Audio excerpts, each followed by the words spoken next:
Ini ilustrasi, Pak. Ilustrasi keadaan. Dan itu nyata. Begitu kondisi kita hari ini.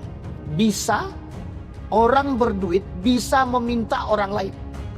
Coba bayangkan hari ini, lihat permainannya. Siapa yang korupsi, siapa yang masuk. Siapa yang korupsi, siapa yang masuk penjara. Justru yang korupsi paling banyak tak masuk penjara. Yang korupsi paling sedikit yang masuk penjara. Misal, si A korupsi. Anggaplah korupsinya 50 triliun misalnya. Tapi si A yang korupsi ini, itu makan cuma 1 triliun. 49 triliun yang makan atas. Yang masuk penjara yang mana? Yang makan 1 atau yang makan 49 triliun? Kenapa bisa kelak di akhir zaman ada orang kuat bisa merindas orang lemah? Karena orang lemah itu diam. Karena orang yang lemah ini tidak mampu dan tak sanggup berbuat. Yang ketiga, orang lemah ini sendiri. Coba kalau yang lemah ini beramai-ramai. Rame-rame. Maka orang yang tadi merasa kuat pun itu tak akan sanggup.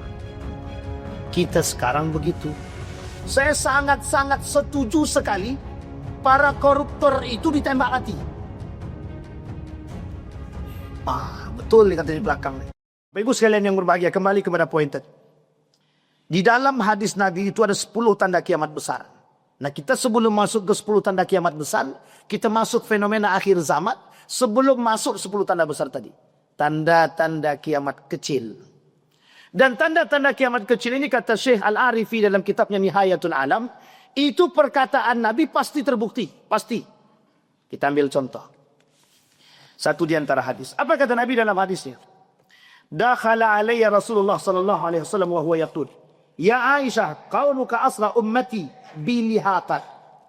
Kemudian faqalat, "Falamma jalasa qultu ya Rasulullah, ja'alani Allahu fu'adaka laqad dakhalta wa anta taqul kalaman ma zara'ani." Faqala, "Wa ma huwa?" Qalat, "Taz'umu anna qaumi asra ummatak bika lihakat." Apa kata Nabi? Kelak di akhir zaman, kata Nabi, tidak akan terjadi hari kiamat sampai nanti orang-orang itu akan muncul kelompok-kelompok yang kuat. Dan uniknya, kelompok-kelompok yang kuat ini akan memakan kelompok-kelompok yang lemah. Ini kalau dibahasakan seperti ini aja, ini agak ngambang sedikit. Kita akan berpikir apa maksudnya. Tapi ulama hadis menjelaskan, Pak. Apa yang dimaksud oleh ulama hadis? Kelak akan muncul manusia-manusia yang kaya, yang rakus, yang kuat dengan kekayaannya, yang kuat dengan badannya, yang kuat dengan posisinya. Dan tujuan mereka apa? Memakan kelompok-kelompok yang lain. Bahasa lainnya Pak, menindas. Sudah terbukti atau belum? Bapak-bapak sebelah kanan bilang sudah, kata dia. Ini agak pengalaman sedikit. Sudah terbukti belum ibu-ibu? Sekarang saya tanya ibu-ibu, bapak-bapak dan ibu-ibu saya tanya. Kalau ada orang punya duit, dan punya kekuasaan, punya jabatan misalnya. Kira-kira orang itu bagaimana model jalannya? Model jalannya dulu. Gimana? Tegak ya? Tegak. Ada alasan enggak tuh? Apa alasannya? Banyak duit. Punya kekuasaan. Kira-kira lebih banyak mana orang yang punya duit dan kekuasaan ini yang mencium tangan orang tak berduit atau orang tak berduit mencium tangan orang berduit? Ibu-ibu belakang yang jawab. Coba bayangkan. Dan ini penting untuk dipahami. Saya kasih ilustrasi sederhana, Bapak Ibu. Ini karakter soal. Jadi Bapak Ibu, sekarang ini di tengah umat manusia hari ini tuh, orang berduit itu penguasa. Jadi kalau tidak punya duit, itu jelas mereka anggap sebagai apa? Kalau bukan biasa-biasa saja. Kalau biasa-biasa saja masih mending. Orang tak berduit itu dianggap sebagai mohon maaf, pembantu. Karena dia merasa punya duit, dia bisa suruh orang suka-suka hatinya. Anda kan butuh duit saya, kerjakan apa yang saya perintahkan. Karena butuh mau tak mau Pak. Karena butuh mau tak mau dia buat. Mau halal ke, mau haram ke, mau apa ke, kita gak ke. Dan ini Pak, mohon maaf ya, orang penguasa, orang yang berduit, dan merasa kuat dengan yang dia miliki. Dia mampu menindas siapapun yang dia mau. Dan ini sekarang yang terjadi. Orang punya duit, punya kekuasaan, dia bisa beli hukum. Yang terjadi apa? Yang punya hukum, yang salah, tapi berduit bisa benar. Yang salah, karena dia punya duit, bisa betul. Apalagi kalau dia punya duit, punya kekuasaan. Oh, lengkap sudah itu. Kenapa kok bisa lengkap begitu? Mudah bagi dia. Makanya sekarang ini bahasanya orang-orang yang mungkin agak lemah. Apa kata mereka? Ya udahlah nak, tidak usah kita melawan. Mereka punya duit, kita tidak punya duit. Kalah kita. Kalaupun masuk ranah hukum paling kita yang kalah. Begitu bahasa orang sekarang, Pak.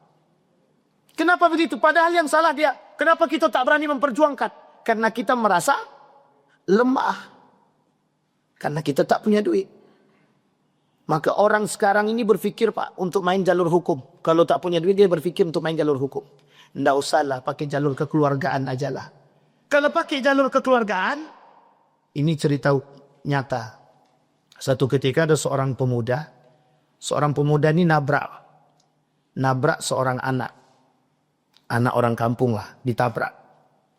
Ternyata pemuda ini, bapaknya ini, ya penguasa lah gitu. Dan yang nabrak ini anak pemuda tadi. Di samping pemuda ini ada supirnya, Pak. Ada supirnya. Kemudian kasus ini diangkatlah. Masuk jalur hukum. Apa kata dia? Supir, kau yang masuk penjara, akui bahwa kau yang nabrak. Semua kehidupan anakmu kami tanggung. Coba bayangkan. Itu nyata itu, Pak. Akhirnya apa yang terjadi? Akhirnya masuk penjara, Pak. 10 tahun. Belum masuk penjara. Setelah 10 tahun, apa kata anaknya? Anaknya nggak kenal dengan bapaknya. Karena anaknya masih kecil waktu itu. Nggak kenal sama bapaknya. Apa yang terjadi? Kezaliman yang dilakukan oleh mereka para penguasa yang tadi yang merasa punya duit. Dan ini penindasan, Pak. Kalau dia menolak, kalau dia tidak mau mengatakan itu, apa kata dia? Saya tak bayar gajimu. Saya tak akan kasih kamu duit. Saya tak akan kasih kamu sangon. Seorang yang bekerja, yang berharap, itu tidak sanggup berbuat apa-apa, Pak. Ini ilustrasi, Pak. Ilustrasi keadaan. Dan itu nyata. Begitu kondisi kita hari ini. Bisa orang berduit, bisa meminta orang lain. Coba bayangkan hari ini, lihat permainannya. Siapa yang korupsi, siapa yang masuk. Siapa yang korupsi, siapa yang masuk penjara. Justru yang korupsi paling banyak tak masuk penjara. Yang korupsi paling sedikit yang masuk penjara. Misal, si A korupsi. Anggaplah korupsinya 50 triliun misal. Tapi si A yang korupsi ini, itu makan cuma 1 triliun. 49 triliun yang makan atas. Yang masuk penjara yang mana? Yang makan 1 atau yang makan 49 triliun? Jawabnya barang semua tuh, Pak. Ini kondisi, Pak. Penindasan itu begitu. Kata Nabi, ini ilustrasi kata para ulama hadis. Bahwa kelak di akhir zaman yang kuat akan memakan yang lemah. Dan yang lemah tidak akan mampu bersuara terhadap yang kuat. Kenapa? Karena mereka merasa diri mereka lemah. Dan ini yang terjadi. Kenapa kok bisa begitu? Karena ketika itu yang mereka jaga adalah kehidupan. Bukan harga diri, bukan harga diri agama, bukan keberanian. Tapi yang mereka jaga adalah harga diri kehidupan mereka saja. Yang penting kami bisa makan selesai. Yang penting anak kami selamat. Yang penting ini, yang penting itu. Tapi mereka tak memperkirakan itu. Tapi bagaimana dengan pelaku yang menindas tadi? Ini yang disebut oleh Nabi dalam riwayat yang lain. Congkak, angkuh, sombong. Kelak di akhir zaman kata Nabi. Akan muncul sab'ina kazaban. Dengan para penipu, pendusta tadi. Mereka muncul dengan kesombongan. Mereka muncul dengan keangkuhan. Apa yang menyebabkan mereka begitu? Kuasa. Apa yang menyebabkan mereka begitu? Harta. Apa yang menyebabkan mereka melakukan perbuatan demikian? Karena mereka cinta terhadap dunia. Sekarang sudah bisa kelihatan. Bagaimana mulianya orang kaya. Tak, mohon maaf. Bukan muslim, dia kaya, dia jadi donatur masjid, dia masuk ke masjid dicium tangan itu, Pak. Serius, Pak. Oh, meskipun si anu itu tidak Islam, tapi dia donatur itu Ustaz. Donatur masjid kami dia. Mau donatur kayak dia, sebaik-baik apapun dia kafir, mati masuk neraka dia. Wah, ini penting untuk Pak. Penting untuk dipahami Bapak Ibu. Jangan tertipu Pak. Jangan tertipu. Sebaik-baik apapun orang kafir, sebaik apapun, mati masuk neraka. Seburuk-buruk apapun orang Muslim, kalau mati dia tak mati dalam keadaan kafir, mati masuk surga. Sampai di sini paham Bapak Ibu? Seburuk-buruknya Muslim. Jadi jangan Pak, ini ada penyakit di tengah umat manusia, umat Muslim hari ini. Lebih baik kami masuk rumah sakit orang kafir daripada rumah sakit orang Muslim lagi. Ini penyakit nih, penyakit. Kami Ustaz sekolahkan anak di tempat sekolah Islam kacau. Akhlaknya kacau. Manajemennya kacau. Tapi kami masukkan anak kami di sekolah kafir itu aman dia Ustaz. Pintar dia, cerdas dia. Bagus bahasa Inggrisnya. Ini orang yang sudah termakan air itu. Air kekafiran. Jadi kenapa? Dia puji terus Pak. Ini munafik namanya. Orang seperti ini munafik. Jadi kalau ada orang yang memuji orang kafir ketimbang orang muslim. Dalam segi apapun itu munafik itu. Iyalah jelas. Orang non muslim ini, orang kafir ini bagus sarananya Pak Ustaz. Sebagus apapun, sebaik apapun, mau Bapak puji bentuk apapun, mati pasti masuk neraka. Tidak bisa Pak. Ya Allah, tempat itu tempat aku berbuat Pak. Ya Allah, dia baik sama keluargaku, dia penyelamat nyawanya. Mati masuknya aku tuh. Sama yang memuji sekali. Serius Bapak. Tapi kalau seburuk-buruknya Muslim sekalipun, kalau dia tak mati dalam keadaan kafir ataupun syirik, sebelum dia bertobat kepada Allah, mati dia atau bertobat dia kepada Allah, mati dia tetap masuk surga. Coba bayangkan. Tapi kalau dia mati dalam keadaan kafir dan syirik dan tidak bertobat kepada Allah, baru khalidina fih. Dia akan kekal dalam neraka jahanam. Sampai di sini bisa dipahami Bapak Ibu? Baik, ini kondisi. Maka Bapak Ibu, apa yang terbaik bagi kita? Bapak Ibu sekalian yang berbahagia, jangan pernah merasa lemah. Harta, kekuasaan, itu tidak lama umurnya. Harus dilawan dengan keimanan. Jangan pernah goyangkan harga diri, agama, hanya karena persoalan yang sederhana Pak.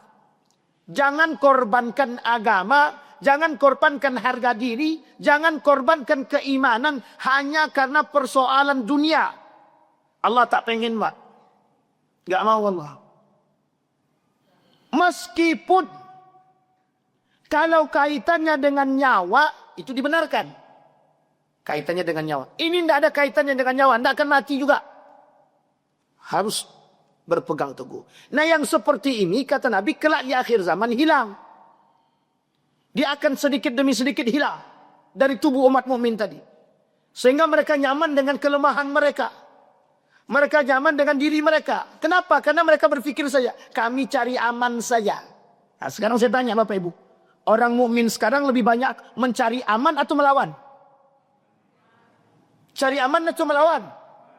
Nampak orang melakukan kemungkaran di depan, diam saja tuh. Yang penting keluarga aku tak melakukan kemungkaran. Yang penting aku tidak. Mau yang lain lantak, terserah. Katanya. Betul apa salah? Coba. Kenapa kita tak berani melawan kemungkaran? Karena kita berpikir dalam diri kita, yang penting kami aman. Yang penting saya tidak. Biarlah mereka tapi saya tidak. Nampak tukang jual ayam yang melakukan kecurangan, disuntiknya ayam itu pakai obat suntik begitu. Ada obat suntik yang tidak dibenarkan itu. Cepat deh, hari ini disuntik, besok pagi langsung besar deh. Itu ada. Bukan tidak ada. Dijual lah ayam tersebut. Nampak tahu dia. Kalau dikasih tahu nanti bermasalah, tak dikasih tahu itu dosa. Pertanyaannya Bapak Ibu pilih yang mana? Mau kasih tahu atau tak kasih tahu? Kalau atuk sebelah ini katanya kasih tahu. Ini semangat berarti itu. Mantap tuh. Tapi kalau tak dikasih tahu, berarti kita sedang apa? bekerja sama dengan mereka. Tapi kami tak tahu menahu, Pak Ustaz. Iya, tapi sudah nampak. Kalau sudah nampak, tahu berbuat dia jelas perbuatan salah, kita tidak menegur, kita yang berdosa. Coba bayangkan. Nampak tetangga. Oh maaf laki-laki datang ke rumah itu bolak-balik. Rupanya perempuan itu janda. Tak berani Pak RT, Pak RW menegur. Pak RT, Pak RW ini besok di akhirat harus bertanggung jawab tuh. RT, RW, kau lihat tak tetangga janda yang sering datang laki-laki itu bolak-balik? Lihat, kenapa tak kau tegur? Jawaban RT, aku tak berani. RT-nya masuk dalam neraka tu. Begitu, iya. Kenapa? Karena dia tahu kemungkaran tapi tak berani menolak. Ini penting, Pak. Inilah kenapa yang diangkat jiwa-jiwa seperti ini, Pak, oleh di dalam diri para sahabat itu tidak ada satupun yang bisa menandingi sampai hari ini. Karena sahabat itu yang terbaik. Yang terbaik lah. Sahabat nampak satu kemungkaran langsung ditegur. Kita 100 kemungkaran pun nampak tak akan kita tegur, Pak. Apa alasannya? Kalau orang minum khamar, saya yakin kita tak berani. Orang narkoba, saya yakin kita tak berani. Daripada kami dipukulnya, Ustaz. Kami pernah, Pak. Saya pernah di depan Indomaret. Minum deh, kawan saya minum. Minum khamar, ada tempelengnya. Sakit memang, tapi tempeleng balik. Artinya berantem-berantem, Pak. Cuman karena kita agak rame, dia sendirian, menang kita. Tapi kalau dia rame awak sendiri, kabur juga kan, Bu? Yang penting berani dulu. Ini penting, Pak. Coba kita ambil contoh misalkan. Begal, geng motor, dan lain sebagainya. Kasus itu di mana-mana, Pak. Di mana-mana. Dulu waktu di Jogja itu, Pak, ada namanya keliti. Tak keliti itu apa namanya? Itu bukan bikin rusuh terus itu. Karena setiap malam dia keliling bawa samurai, cerulit, apa namanya? Cerulit. Nah, itulah pokoknya. Ya itulah pokoknya. Yang begitulah. Itu tiap malam, Pak. Habis minum mereka keliling. Dulu. Kerjanya apa? Cari iseng, Pak. Jadi bunuh orang itu iseng. Itu enaknya, Pak. Bunuh orang itu iseng. Tapi mohon maaf. Itu kan kalau kita tak punya nyali besar, Pak. Jangan coba-coba. Kalau kita tak punya nyali besar, jangan coba-coba, Pak. Itu yang banyak mati ketika itu, yang banyak masuk rumah sakit, termasuk kawan saya pribadi. Kawan kami memang tidak satu kos tapi satu angkatan itu. Itu kena. Malam dia pulang jam 10 malam. Sayangnya dia lewat di tempat yang agak sunyi itu. Dan itu sudah terbaring di ring road itu. Untung cepatnya ada yang kabari. Bisa kita langsung bawa ke rumah sakit. Itu dalam masuk pisau dalam badannya itu. Tapi coba apa yang mereka lakukan? Itu kemungkaran, Pak. Kemungkaran. Nah, yang kayak gini harus kita lawan. Tidak bisa itu didiamkan, tidak bisa. Karena kemungkaran itu merajalela. Nah, kembali kepada poin tadi. Kenapa bisa begitu? Kenapa bisa kelak di akhir zaman ada orang kuat bisa menindas orang lemah? Karena orang lemah itu diam. Karena orang yang lemah ini tidak mampu dan tak sanggup berbuat. Yang ketiga, orang lemah ini sendiri. Coba kalau yang lemah ini beramai-ramai. Rame-rame. Maka orang yang tadi merasa kuat pun itu tak akan sanggup. Kita sekarang begitu. Kenapa negara-negara yang tak suka dengan kita ini, kenapa mereka kuat? Padahal mereka sedikit, Pak, minoritas. Tapi kenapa mereka kuat? Karena kita yang takut. Kenapa takut kita? Karena kita tak bersatu. Kenapa kita tak bersatu? Karena setiap orang di antara kita memikirkan diri masing-masing. Apa penyakitnya? Yang penting bukan aku. Apa penyakitnya? Ya udahlah, ibadahkan masing-masing. Tidak bisa begitu, Pak. Kunto Wijoyo bilang, enggak zamannya manusia berpikir iman sendiri. Namanya social piety. Harusnya sekarang itu beriman berjamaah. Iman berjamaah. Sama-sama. Satu di antara yang lain saling mengingatkan. Kata Nabi, tidak akan terjadi hari kiamat sampai hilang sifat perhatian antara satu muslim dengan muslim yang lain. Dan itu terjadi hari ini. Setiap muslim hari ini hanya berpikir tentang ibadah dia sendiri-sendiri. Ini saya kasih contoh. Paling nampak ketika berangkat umroh. Apa yang ditanamkan dalam benak setiap orang yang berangkat umroh. Kami berangkat umroh pengen ibadah. Betul apa tidak? Tapi sampai di sono Bapak Ibu, mereka memang pengen ibadah ke masjid. Sehingga ketika di sekitar mereka ada yang tak mampu, yang sakit, mereka tidak mau urus. Kau ini mengganggu ibadah kami aja. Kau cari aja lah ke rumah sakit atau di mana, biar kami nggak terganggu ibadahnya. Bapak Ibu, saya katakan hari ini, orang yang seperti ini, itu adalah ciri khas. Orang yang seperti ini, ibadahnya tidak bermanfaat. Hablum minallahnya bagus, hablum minannasnya buruk, tidak bisa masuk surga. Yang bisa masuk surga atau apa? Imbang dua-duanya. Hablum minannasnya baik, hablum minallahnya buruk, tak masuk surga. Hablum minallahnya baik, tapi hablum minannasnya rusak, tidak masuk surga. Karena syarat masuk surga itu tidak ada satu hati pun, tidak ada satu jiwa pun yang tersakiti. Jadi Bapak Ibu, kalau masih ada yang tersakiti di bulan Ramadan ini, siapapun tetangga yang sakit hati sama kita, samperin Pak. Daripada tidak ada gunanya puasa kita. Kalau kita yang menyakiti. Tapi kalau kita yang disakiti, cepat-cepat keluarkan kalimat maaf untuk mereka sekalipun mereka belum datang kepada kita. Kenapa demikian? Daripada puasa mereka tidak bermanfaat.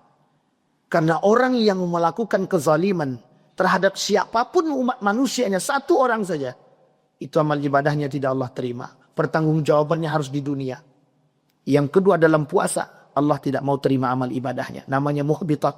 Allah hapus semua amal ibadahnya di hari tersebut. Tapi kalau selama itu dia tidak bertegur sapa, selama itu dia menyakiti orang, selama 30 hari, maka selama 30 hari puasa yang tidak diterima oleh Allah. Sayang apa tak sayang? Rugi apa tak rugi? Itu yang terjadi. Baik, itu yang pertama. Itu baru hadis pertama. Baik. Kemudian hadis yang kedua. Kata Nabi dalam hadisnya, anna Rasulullah sallallahu alaihi wasallam qala, la yantaqitna ural Islam urwatan uzwatan. Fakullama intaqadat urwatan tatabbat an-nas billati talih. Wa awwalahunna naqdul hukmi wa akhiruhunna as-salah. Kata Nabi, kelak di akhir zaman akan muncul orang-orang tidak mau berhukum dengan hukum yang Allah turunkan bagi mereka. Ini poin penting. Tapi mereka justru mengambil hukum dari yang bukan atau selain daripada agama. Itu yang pertama.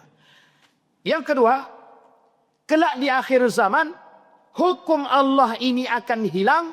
Allah akan tarik sedikit demi sedikit syariatnya.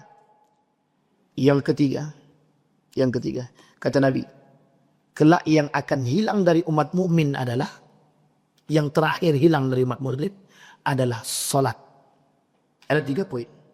Poin pertama, hari ini kita lihat berapa banyak faktor hukum adat dan undang-undang lebih tinggi daripada hukum agama. Berapa banyak? Karena itu sandaran Ustaz. Betul. Baik. Kita kesampingkan undang-undang nih. Sekarang kita masukkan hukum adat. Kalau Bapak Ibu pergi ke daerah-daerah, kira-kira seberapa kuat hukum adat ketimbang hukum agama? Berapa kuat hukum adat? Kalau kita merujuk kepada dahulu Pak, hukum adat lebih berpengaruh daripada hukum agama. Betul apa salah? Nikah harus pakai nikah hukum adat. Pembagian waris pakai hukum adat. Kalau tidak hukum adat, kami tak terima. Kalau tak nikah hukum adat, tidak sah nikahnya. Sampai berkelahi hanya gara-gara adat. Pihak pria minta pakai adat dia, pihak perempuan pakai minta adat dia. Akhirnya Pak tak jadi nikah. Hanya gara-gara hukum adat. Hukum adat kami begini. Hukum adat kami begini. Wah ini sulit nih Pak. Besok kalau semuanya punya ego masing-masing, udahlah tak usah nikah lagi. Nikah dengan adat yang sama sajalah. Makanya nikah tuh kadang-kadang butuh waktu panjang sekali untuk berpikir. Bukan masalah apa. Masalah panjang tuh masalah perdebatan keluarganya aja itu. Sebenarnya tinggal masuk datang ke kantor KUA, sah, selesai itu Pak. 5 menit pun tak sampai itu. Aku nikahkan engkau dengan si Fulan bin Fulan. Dengan mahar sekian. Sah, selesai. Nah sampai 5 menit. Tapi yang membuat panjangnya yang mana? Nah, ini perhitungan hukum adat ini tadi. Apatah lagi sekarang dengan ada undang-undang. Uniknya kalau undang-undang tidak sejalan dengan hukum agama Islam, itu masalah bagi orang muslim. Nikah beda agama misalkan. Apa hukumnya? Haram. Kalau sempat ada undang-undang yang membenarkan, kira-kira Bapak Ibu ikut yang mana? Ikut undang-undang atau ikut agama? Iya, sekarang sudah nikah semua, makanya bilang hukum agama. Coba kalau belum nikah. Nah, ini persoalan. Ini persoalan Bapak Ibu. Makanya Bapak Ibu, Islam punya syariat. Islam punya undang-undang. Islam punya hukum. Orang mencuri, kenapa? Maka Bapak Ibu saya sampaikan di sini. Saya sangat-sangat setuju sekali para koruptor itu ditembak mati. Betul dikata di belakang nih. Ini karena habis baca berita nih, Pertamina nih 968 triliun. Coba bayangkan 1 triliun aja bisa menghidupkan 1.000 orang. Itu kalau seandainya 900 triliun nanti berapa itu? 9.000 orang. Akan lumayan. 1 triliun berarti kalau 900 berapa itu? 900. Jadi lebih lah pokoknya itu. Tak berapa juta nggak tahu kita kan. Coba bayangkan Pak. Ini 968 triliun Pak. Saya kira yang makan tidak satu orang berjamaah. Kalau 1 orang yang makan itu kayaknya entah 10 turunan kayak selesai-selesai itu duitnya. Kita tidak kembali ke sana Pak. Sekarang kita kembalikan poin ini. Maka saya bilang begini. Kenapa hukum Islam tidak bisa diterapkan? Ada alasan, ada Pak. Ada alasan. Karena kalau hukum Islam ini diterapkan, banyak orang tak akan melakukan kezoliman. Makanya mohon maaf di Saudi sendiri, itu hukum potong tangan itu tidak langsung sekarang. Pakai hak asasi manusia. Misal. Kalau ini kan Bang Amir, kita anggap yang di sana Bang Amar.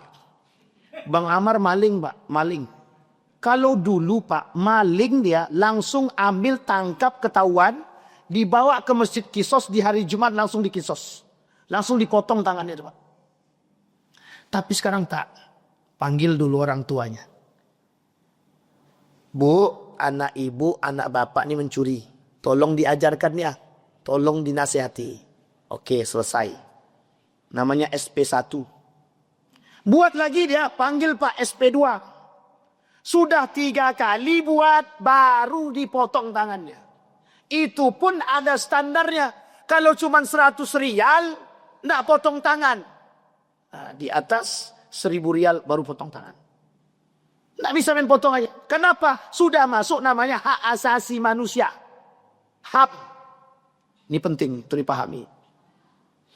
Jadi itu tidak bisa Pak. Kalau sempat di Indonesia dibuat begitu, setiap para koruptor yang 100 juta ke bawah, anggaplah 10 juta itu. 10 juta ke atas, potong tangan. Tidak ada besok yang korupsi itu, tidak ada. Takut dia. Korupsi 10 juta potong tangan. Kemudian korupsi lagi potong kaki. Kemudian korupsi lagi potong tangan kiri. Korupsi lagi potong kaki kanan. Habis. Nah, ini pun uniknya Pak. Mohon maaf. Ini kalau didiamkan begini. Itu korupsi itu tradisi. Tahu Bapak Ibu tradisi? Suap itu tradisi. Korupsi itu tradisi. Kenapa kok tradisi? Loh karena didiamkan. Sesuatu yang didiamkan akan menjadi sebuah kebiasaan.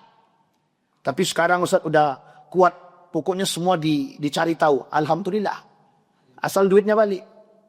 Ini dicari tapi duit tak balik. Tetap aja kita yang kena kan. Makanya BLBI Pak. Kasus bantuan likuiditas Bank Indonesia itu. Sampai hari itu tidak selesai Pak. Sampai hari ini. Dan itu penyebab awal hutang kita itu. Penyebab awal hutang. Sampai hari ini hutang itu tidak akan selesai itu Pak.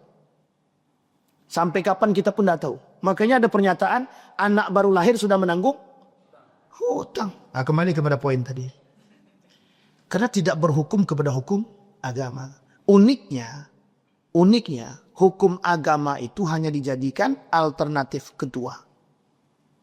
Bukan dijadikan alternatif yang pertama. Kenapa demikian? Karena mohon maaf. Ini negara bukan negara Islam, kata mereka. Jadi tidak cocok Islam itu, syariat Islam ditegakkan di sini.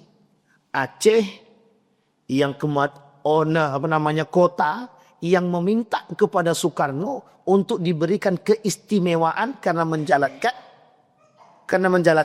syariat Islam. Itu yang pertama. Yang kedua, kelak hukum Islam ini, syariat Islam ini akan Allah tarik sedikit demi sedikit. Kenapa? Karena umat muslim tidak mau berpegang teguh dengan syariat itu. Umat muslim kelak di akhir zaman akan berpegang teguh dengan hukum-hukum selain daripada Islam. Sehingga yang menjadi patokannya, sekalipun itu bertolak belakang dengan nilai agama, mereka akan ikut yang bukan agama. Yang ketiga, yang terakhir. Maka kata Nabi, kelak yang akan hilang pertama sekali dari umat muslim adalah hukum agama. Dan yang terakhir hilang dari umat muslim adalah sholat. Dan ini kedua-duanya bergantung. Karena sholat ini menjadi penguat di antara segalanya. Kunci orang beriman sholat. Kunci orang kafir atau tidak kafirnya sholat. Seorang beriman dikatakan kufur kalau dia tinggalkan sholat. Kalau dia tidak tinggalkan sholat, dia tetap masih orang beriman. Sekalipun dia tidak zakat, sekalipun dia tidak puasa. Kunci sholat. Sholat ini menjadi kunci bagi setiap perbuatan umat muslim. Apapun itu. Maka kata Nabi dalam hadisnya, kelak yang akan hilang terakhir daripada umat muslim adalah salat. Kalau salat sudah hilang dari diri umat mukmin, orang Islam, maka bisa dipastikan hidupnya tidak akan pernah berpegang teguh dengan nilai-nilai keislaman. Kalau sudah salat tidak ada lagi dalam rumah, maka bisa dipastikan rumah itu tidak ada berkahnya sama sekali. Tidak ada. Sampai di sini bisa dipahami. Ini sudah jam berapa, Bang? 1 menit lagi. Alhamdulillah. Masih aman. Kalau diprotes dari awal kan tidak. Sampai di sini bisa dipahami. Nah, apa kata Nabi? Maka kata para ulama menjelaskan hadis tersebut, umat muslim harus punya perhatian terhadap nilai Islam, terhadap syariat Islam, terhadap hukum agama. Bukan kita yang menghilangkannya. Ini kita yang tak suka dengan syariat Islam. Kita yang tak suka dengan nilai agama. Ini akhir zaman. Sekarang ini Bapak Ibu, kita deklarasi saja sekarang. Kita ini sudah mau masuk di akhir zaman. Bahkan sudah ada yang berani mengatakan kita ini sudah di akhir zaman. Kenapa begitu? Begitu semua yang dikatakan oleh Nabi dalam hadisnya, hampir semuanya terbukti. Hanya tinggal menunggu saja. Kalau kita tak bersiap, kalau kita tak mau mengakui diri kita, kalau kita tak mau istiqamah, habis kita yang ikut. Maka kata Allah dalam Al-Quran, فَلَا تَقْعُدُوا مَعْهُمْ حَتَّى يَخُوضُوا فِي حَدِيثٍ غَيْرٍ إِذًا أَنْتُمْ مِثْلُهُمْ إِنَّكُمْ إِذًا مِثْلُهُمْ, kata Allah. Kalau kita tidak berposisikan pada posisi yang baik, tidak berpegang teguh dengan tauhid, tidak mau berpegang teguh dengan nilai-nilai agama, mohon maaf, kita juga akan ikut arus. Sampai di sini bisa dipahami Bapak Ibu? Sekarang pertanyaannya tergantung kepada kita, Bapak Ibu semua. Mau kemana arahnya? Kalau kita mau aman, ya kita ikuti. Kalau kita tidak mau aman, ya sudah. Tergantung kepada setiap orang di antara kita. Dan ini kondisi umat muslim hari ini. Kita lihat umat muslim hari ini. Seperti ilalang. Kemana angin ditiup, ke situ pergi arahnya. Kalau ke kiri angin bertiup, ilalang tadi ke kiri dia. Kalau ke kanan dia. Tak sanggup dia nak melawan. Dan inilah arus yang hari ini kita hadapi. Buruk arus tadi kita ikuti. Baik arus tadi kita ikuti juga. Jadi abu-abu kita sudah. Nah, sampai di sini paham ya Bapak Ibu ya. Maka kata Nabi, dalam riwayat yang lain kata Nabi, berpegang teguh dengan hukum, berpegang teguh dengan nilai agama, berpegang teguh dengan agama itu sendiri, itulah yang kelak bisa menyelamatkan kita. Maka Nabi menyampaikan 1400 tahun yang lalu, pegang Al-Quran dan Sunnah. Maksudnya apa? Kembalilah kepada Al-Quran dan Sunnah, selalu berpegang teguh dengan itu, maka engkau tidak akan tersesat sedikit pun. Yang uniknya adalah sekarang itu banyak yang tersesat. Kenapa? Ya menganggap remeh Al-Quran. Ngaku muslim tapi nggak pernah baca Quran. Ngaku mukmin tapi nggak paham apa itu Al-Quran. Uniknya lagi, ada orang mengaku muslim Al-Fatihah pun tak hafal. Itu parah apa tak parah? Generasi ke depan. Ibu pegang baik-baik, bapak ibu pegang baik-baik kata-kata saya. Kalau kita masih bertahan dengan kondisi kita seperti ini, maka bisa dipastikan generasi 20-30 tahun yang akan datang tidak mengenal Al-Fatihah. Dan itu sudah kami temukan.